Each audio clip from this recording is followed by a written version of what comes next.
안녕하세요. 제잘제잘 하늘학교의 진행을 맡은 이여진입니다. 오늘은 임영옥 강사님과 우리 아이 자존감에 대해 이야기를 나누어 보도록 하겠습니다. 안녕하세요. 늘 젊게 긍정적으로 다가가는 아임영옥 임영옥입니다. 네, 임영옥 강사님의 소개를 들으면 이름의 의미를 참 잘 부여하셨구나 라는 생각이 듭니다. 아유, 감사합니다. 친정아버지가 지어주신 이름인데요. 밑에 다 받침이 있어서 부르기가 조금 어렵습니다. 이런 이름에 의미를 부여하면 더 소중해질 것 같아 제 영문 이름으로 의미를 부여해 봤습니다. 제가 현재 일을 하기 전에 초등학교에서 한 10년간 교사로 있었습니다. 그 당시에도 학부모님들이 가장 궁금해하시고 자주 화두에 오르는 주제가 바로 자존감이었는데요. 2016년부터 제가 여성가족부 산하 한국건강가정진흥원의 부모교육 전문 강사로 위촉받아 활동을 하면서도 교육을 받을 때도 그렇고 교육을 진행하면서도 끊임없이 나오는 주제가 바로 자존감인 것 같습니다. 네, 맞아요. 저도 우리 아이들이 높은 자존감으로 건강한 마음으로 행복하게 지냈으면 하는 바람이 있거든요. 보통 어머니들이 상담을 오시면 우리 아이 성적이 떨어지면 혹은 친구들 관계에서 마음의 상처를 입으면 자존감이 낮아지게 될까 봐 걱정이에요 라는 말씀을 참 많이 하세요. 우리 진행자님과 이음 가족은 자존감의 의미를 잘 아시겠지만 자존감에 대한 내용을 본격적으로 들어가기 전에 자존감의 의미에 대해 한번 살펴보도록 하겠습니다. 네, 저도 자존감에 대해서 많이 듣고 그 의미를 알고 있지만 다시 정리하면 참 좋을 것 같네요. 앞서 말씀드렸던 사례처럼 성적이 떨어지면 친구들과의 관계에서 문제가 생기면 이렇게 해서 낮아지거나 흔들리는 게 자존감이 아니라는 말씀을 드리고 싶습니다. 물론 이런 일들이 너무 자주 반복되어서 자신감이 떨어지면 다른 정서적 문제가 생길 수는 있지만 자존감이라는 것은 자신을 존중하고 사랑하는 마음이잖아요. 나는 능력이 있고 사랑스러운 인간이며 앞으로 성공할 수 있는 그런 믿음을 가지고 스스로에 대해 좋게 생각하고 소중하게 여기는 거죠. 다른 사람과의 비교가 아니라 내 스스로가 생각하는 나이기 때문에 다른 친구가 나에 대해서 어떻게 말하고 평가하든지 간에 흔들리지 않는 상태가 바로 자존감이 높은 상태라고 보면 됩니다. 다시 그 의미가 선명해졌습니다. 자존감과 자존심에 대해 혼동하면 안 된다는 말씀이신 거죠? 네, 맞습니다. 다른 사람의 말이나 평가에 반응되고 흔들리는 건 자존심의 문제이지 자존감의 문제가 아니라는 거죠. 그렇다면 이 자존감이라는 용어는 언제부터 생기기 시작했나요? 이 용어는 1890년 미국의 심리학자인 윌리엄 제임스가 정의한 용어이고요. 어린 시절 가족관계가 자존감 발달에 결정적인 역할을 하는 것으로 알려져 있습니다. 굉장히 오래전에 나온 용어네요. 그리고 가족과의 관계가 핵심적인 역할이라고 하시니 부모로서 책임감이 확 느껴지네요. 그렇다면 자존감이 높은 사람과 낮은 사람은 어떻게 다른가요? 자존감이 높은 사람의 특징에 대해 말씀을 드릴게요. 자존감이 높은 사람은 긍정적인 자아상을 가지고 있어요. 자신의 신체에 장애가 있던 없던 간에 또 지능이나 환경, 과거의 실패, 상처 등 외부적인 조건과 상관없이 자신은 소중하고 사랑스럽다는 믿음을 가지고 있죠. 신체장애가 있었던 사람 중에 자존감 높은 사람이라고 말씀하시니까 미국의 닉 부이치치가 떠오르네요. 네, 선천성 사지절단으로 태어났지만 어려서부터 부모에게 넌 특별해 라는 말을 들었다고 합니다. 이처럼 자존감이 높은 사람은 자신의 외모와 신체의 만족도가 아주 높습니다. 그리고 타인의 평가에 크게 좌우되지 않고 갈등이 생겼을 때는 상대방과 합리적인 방법으로 대화를 나누고 그 갈등을 풀어가려고 자기 표현을 소신 있게 할 수 있습니다. 또 자신감이 있어 자신이 실수하고 실패하더라도 자기를 받아들이고 격려합니다. 실패는 성공의 어머니야 하면서 말이에요. 성장을 위한 디딤돌로 생각을 하는 거죠. 자존감과 함께 회자되는 회복 탄력성이 있다는 말입니다. 인간관계를 원만하게 맺고 상대방의 마음을 잘 헤아리는 공감 능력도 뛰어납니다. 겸손하지만 카리스마와 품위가 넘친답니다. 자신에게 진실하고 상대방이 합리적이지 못한 요구를 하면 이를 용기 있게 거절할 수도 있고 무엇보다 다른 사람들로부터 반드시 사랑받아야 하고 꼭 인정받아야 한다는 욕구에서 자유로울 수 있다는 것입니다. 정말 교육책에 나오는 진정한 인물에 가까운 특징을 가지고 있네요. 자존감이 높은 사람의 특징에 대해 알고 나니 자존감이 낮은 사람의 특징은 그 반대라고 생각하면 되겠구나 하는 생각이 드네요. 네, 그렇지요. 자존감이 낮은 사람의 특징에 대해서는 그 특징을 나열하기보다는 우리가 잘 알고 있는 동화책 주인공을 예로 한번 설명을 드릴게요. 제가 또 질문하는 걸 좋아하잖아요. 네. 이 주인공이 누구인지 한번 맞춰보세요. 이 친구는 왕의 아버지와 5 언니를 둔 막내로 태어났습니다. 미모가 아주 뛰어났고 무엇보다 아름다운 목소리로 노래를 참 잘했습니다. 이 주인공은 누구일까요? 미모가 뛰어나고 노래를 잘했더라. 혹시 이 주인공이 바닷가에 살고 있지는 않았나요? 네, 딩동댕 생각하시는 그 주인공 맞습니다. 우와, 인어공주를 통해 자존감이 낮은 사람의 특징에 대해서 말씀해 주시겠다는 거죠? 인어공주 이야기는 잘 알고 계시지요? 네. 이음 가족들도 잘 알고 있는 동화기에 이야기의 요약은 생략하도록 하겠습니다. 자존감의 각도에서 이 이야기를 한번 바라보도록 하겠습니다. 인어공주는 왕자를 구해준 뒤에 어디에 숨었죠? 바위 뒤에요. 네, 맞습니다. 바위 뒤에 숨어버렸어요. 나의 이런 모습을 보면 놀랄지도 몰라. 이런 나를 싫어하겠지? 라는 부정적인 생각을 가지고 자신의 있는 모습을 그대로 보여주는 게 아니라 숨기고 다른 모습으로 변화하려고 했잖아요. 네. 인어공주가 자존감이 높았다면 자신의 모습 그대로 왕자에게 다가갔을 거예요. 비록 연인으로 이어지지는 않는다고 할지라도 생명을 구해준 생명의 은인으로 인간 세상의 왕자와 바닷속 공주의 특별한 친구 관계를 잘 유지할 수 있었을 거예요. 와, 새롭네요. 인어공주가 자존감이 낮은 사람일 거라고는 그런 관점에서 바라본 적은 없었거든요. 근데 강사님의 말씀을 들어보니 정말 그럴 수도 있겠네요. 또 인어공주는 자신을 도와줄 수 있는 좋은 조력자의 지혜를 구한 것이 아니라 충동적으로 마녀를 찾아가 도움을 구했다는 거예요. 마지막으로 인어공주는 자신이 지니고 있는 아름다운 목소리의 소중함과 그 가치를 알지 못하고 자신이 갖지 못한 인간의 다리에 대한 열망만으로 자신의 소중함을 포기했다는 것입니다. 자존감이 낮은 사람들은 다른 사람과 비교하고 나의 소중한 가치를 알지 못하고 참된 내가 아닌 상대방의 가치에 맞추어 인생을 살게 되는 거군요. 네, 자존감이 낮은 사람의 특징에 대해 우리 진행자님이 정말 쏙쏙 머리에 들어오게 정리를 잘 해주셨네요. 동화를 통해 자존감의 특징에 대해 알아보니 이해도 쉽고요. 다른 관점도 생기고 참 좋네요.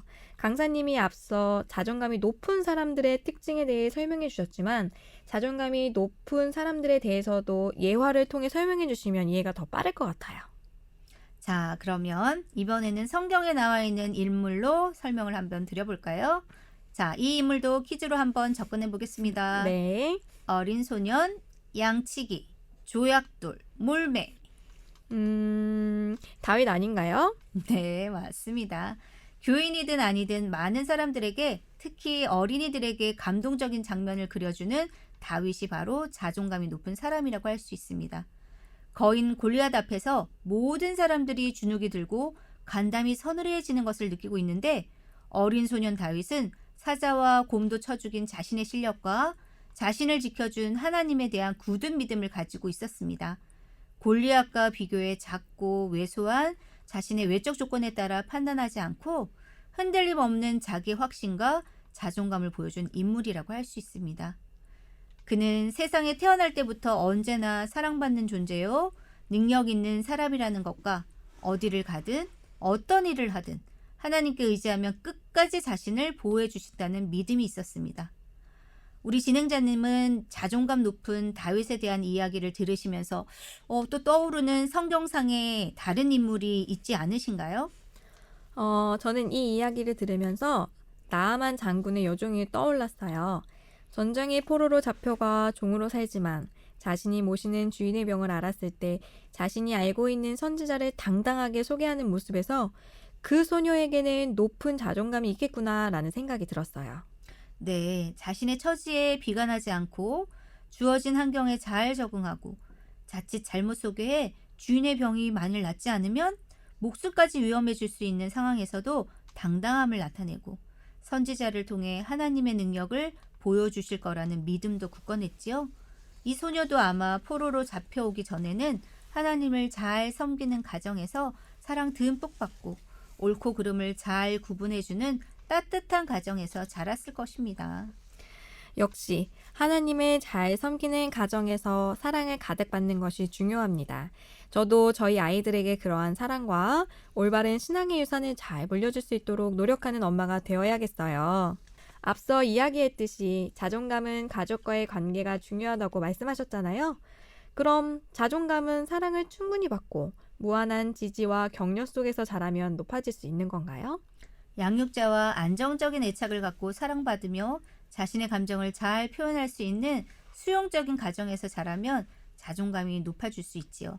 하지만 아이에 대해서 지나친 지원, 즉 무한한 칭찬과 아이의 반응에 부모가 너무 빛의 속도로 응답해주면 내가 어떤 경험을 채하기도 전에 나는 충분히 대단한 사람이다 라는 생각을 하게 됩니다. 이런 사람들은 새로운 도전을 못하는 경우가 많죠. 새로운 도전을 하는 과정에서 장애물을 만나고 또 어떤 문제가 쉽게 해결되지 않으면 자신이 별거 아니구나 라는 생각을 하게 되어 그 순간을 못 견디고 포기를 선택하게 됩니다. 무한히 칭찬해주고 아이의 요구에 빠르게 반응하면 더 자신감이 넘치고 자존감이 높아질 줄 알았는데 역시 과유불급의 법칙은 자존감에도 적용이 되네요. 네, 제가 또 동의받은 사례를 하나 말씀드릴게요. 이 아이는 현재 5살이에요. 부모님이 늦은 나이에 어렵게 아이를 낳았습니다. 얼마나 귀하겠어요. 아이가 우는 걸 도저히 볼 수가 없어 부부가 번갈아 가면서 불침범을 서듯 아이를 손에서 내려놓지 않고 키웠다고 합니다. 배고프기 전에 먹이고 수시로 기저귀를 갈아주고 졸려 칭얼거리기 전에 치침 모드를 작동하고 이렇게 키우면서 저에게 자랑스럽게 저희는 아이를 절대로 울리지 않기 위해 최선을 다했어요 라고 하시더라고요. 3명의 자녀를 키우는 제 입장에서는 그렇게 하라고 해도 할 수 없는 대단한 일을 그분들은 하셨네요. 네, 저도 와, 대단하다라고 생각하면서 한편으로는 이 아이가 참 안쓰럽게 느껴지고 염려가 되더라고요. 억지로 아이를 울릴 필요는 없지만 부모의 잘못된, 제가 잘못되었다고 표현하기는 좀 그렇지만 네. 지나친으로 정정할게요. 부모의 지나친 사랑으로 이 아이가 오감을 통해 충분히 느껴야 할 감각을 느껴볼 수 있는 기회를 부모에게 빼앗기게 된 거고 이 세상에 나를 불편하게 할 사람이 있으면 안 돼! 라는 생각이 자리를 잡게 된 거잖아요. 네. 제 염려대로 아이의 부모가 걱정하고 있는 부분이 바로 조금이라도 다른 친구에게 지거나 본인이 시도하는 일에 실패하는 상황을 만나면 견디지를 못한다는 거예요. 5세 인생에 그리 크게 경쟁적인 상황을 만날 일이 없을 텐데 지금부터 이런 반응이 나타나면 앞으로 어떤 일들이 펼쳐질지 상상이 되는 거죠. 부모는 가장 좋은 방법이라고 생각해 베푼 사랑이 무분별한 사랑일 경우에는 자녀들에게 때로는 어려움을 만들 수도 있다는 거네요. 물론 이 부모님들에게 좋은 해결책을 주셨겠죠? 네, 지금도 함께 나누고 실천하고 있는 중입니다. 저도 그렇고 우리 진행자님도 그렇고 부모가 처음 되었을 때 부모 역할이 처음이라 이런 실수들이 생기는 거죠. 그래서 부모는 배우고 또 배워야 하는 것 같습니다. 그럼 이제 어떻게 하면 우리 자녀들의 자존감을 높일 수 있는지 방법들에 대해서 말씀해 주시겠어요? 네, 첫째, 내가 스스로 노력해서 얻는 성취들이라고 말씀드릴 수 있습니다. 너무 큰 목표가 아닌 작은 목표부터 스스로 실천 가능한 일들의 성공 경험이 하나하나 쌓이게 되면 자존감이 높아집니다. 내가 원하는 방향으로 내가 원하는 성취를 통해서 가는 게 자존감을 올리는 길입니다. 어른들의 기대에 맞추기 위해 내가 원하는 것이 무엇인지도 모른 채 한 곳으로 이렇게 내몰리면 내가 잘하거나 하고 싶은 것은 뒷전으로 밀려난 채 성취감을 느끼지 못하다 보니까 자존감을 올릴 가능성이 줄어들게 되는 것입니다. 네, 어른들이 보기에는 별거 아니더라도 스스로 이루어낸 성취감이 도움을 줄 수 있고 또 중요한 핵심이네요. 네, 맞습니다. 그리고 두 번째는 스스로 이루어낸 성취에 대해서 주변의 긍정적인 피드백을 받는 것입니다. 가까운 가족이나 학교 선생님들에게 이런 성취에 대한 긍정적인 피드백을 받으면 자존감이 오를 수 있습니다. 단, 이때 주의해야 하는 것은 결과가 아닌 과정에 대한 피드백이고요. 자, 그리고 이제 세 번째입니다. 세 번째는 봉사와 기부입니다. 누군가가 나를 필요로 한다는 것을 알고 난 참 쓸모 있는 사람이구나를 느끼면 상대방에게도 도움이 되고 나 자신에게도 도움이 될 수 있습니다. 요즘 우리 교회에서 TMI를 실천하고 있잖아요. 네. 우리 자녀들과 함께 어떤 봉사를 나눌 수 있는지 가족 활동으로 목록을 함께 정하고 다 같이 실천하면 참 좋을 것 같습니다. 네. 안 그래도 저희 교회에서는 교인들의 건강을 위해 과일탕을 만들고 또 그걸 전해드리면서 방문하고 선교를 진행하고 있는데요. 저희 아이들과 함께 그 과일도 손질하고 견과류도 손질하면서 과일탕을 어떻게 사용할 것인지에 대해 이야기를 나눈 적이 있었어요. 아이들과 함께 목록을 만들어 실천하면 더 의미가 있겠네요. 네, 아주 좋은 봉사를 하고 계시는데요. 저희 교회에서도 교과 공부 시간에 늘 실천한 TMI를 함께 나누고 교과를 진행하거든요. 그러다 보니 일부러라도 실천하려고 네. 하고 이게 또 꾸준히 반복되다 보니 다들 뿌듯함을 느끼게 되는 것 같습니다. 다음은 사람들과 좋은 관계를 맺을 수 있도록 부모가 먼저 본을 보이는 것입니다. 주변에 우리를 위해 애쓰시는 분들 많잖아요. 네. 그런 분들 만나면 먼저 고생하십니다. 덕분에 주변이 아주 깨끗해졌습니다. 이렇게 만나는 사람들에게 미소를 지으며 인사를 먼저 건네는 것, 이런 모든 태도가 우리 아이들에게 선한 영향력을 전해줄 수 있다는 것입니다. 교회에서도 정말 밝게 인사 잘하는 분들 보면 상대방도 덩달아 기분이 좋아지잖아요. 네, 맞아요. 제가 예전에 있었던 교회에서 만난 한 어린 친구가 있었는데요. 그 아이는 인사를 무척 잘해요. 교회에서 처음 만났을 때도 인사를 하고, 음. 안식일에 활동을 여러 가지 하면서 마주칠 때마다 계속 인사를 하는 거예요. 그래서 그 아이가 별다른 특별한 행동을 하지 않았음에도 불구하고, 인사를 잘한다는 것 하나만으로도 성품이 너무 좋아 보이고, 정말 잘 자랐구나라는 인상을 받았어요. 네, 그 친구를 만날 때마다 저절로 미소가 지어졌겠는걸요. 네. 그리고 갈등과 문제가 발생했을 때 문제를 해결하고자 대화하고 토론하며 합의 조정하는 능력을 길러주어야 합니다. 그런데 참 어려운 능력이잖아요, 이런 능력이. 네, 네, 맞습니다. 하루아침에 길러지는 게 아니라는 걸 잘 아시겠죠? 이전에 상호 존중하는 의미로 아이들의 연령에 맞는 선택하는 힘을 먼저 길러주는 것이 중요합니다. 아주 어렸을 때는 오렌지 주스 먹을래, 포도 주스 먹을래와 같은 양자 택일의 선택권을 주고 점점 성장하면서는 엄마가 오늘 저녁 식사를 위해 장을 보러 갈 거야. 어떤 물건을 살지 함께 리스트를 정해볼까라고 조금 더 범위가 넓은 선택권을 주면 됩니다. 이렇게 선택권을 주면 부모가 일방적으로 정한 것이 아니라 아, 우리 부모님은 나를 존중하고 있구나 라는 걸 느끼고 이와 함께 자존감도 올리고 결정 능력도 함께 올릴 수 있다는 것입니다.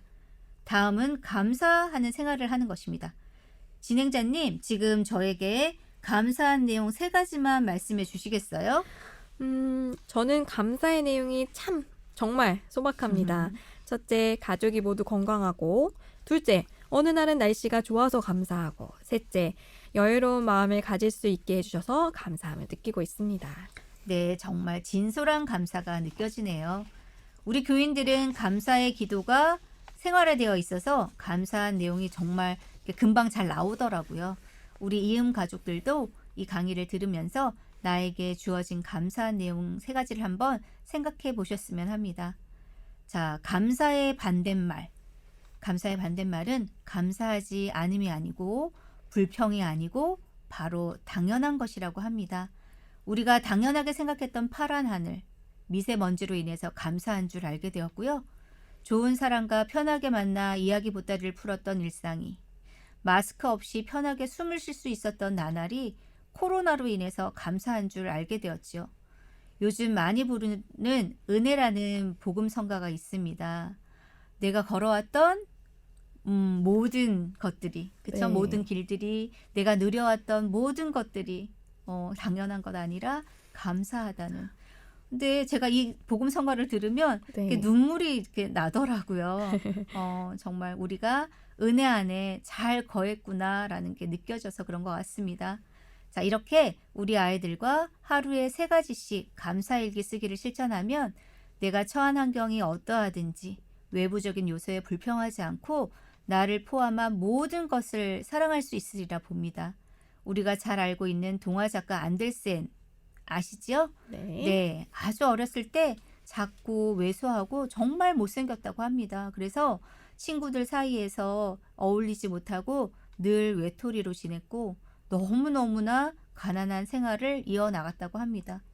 하지만 그럼에도 불구하고 때문에가 아닌 덕분에를 실천하며 유명한 작가로 거듭날 수 있었다고 합니다. 지독히 가난해본 덕분에 성냥팔이 소녀를 쓸 수 있었고 외톨이가 되어본 덕분에 미운 아기 오리를 쓸 수 있었다고 합니다.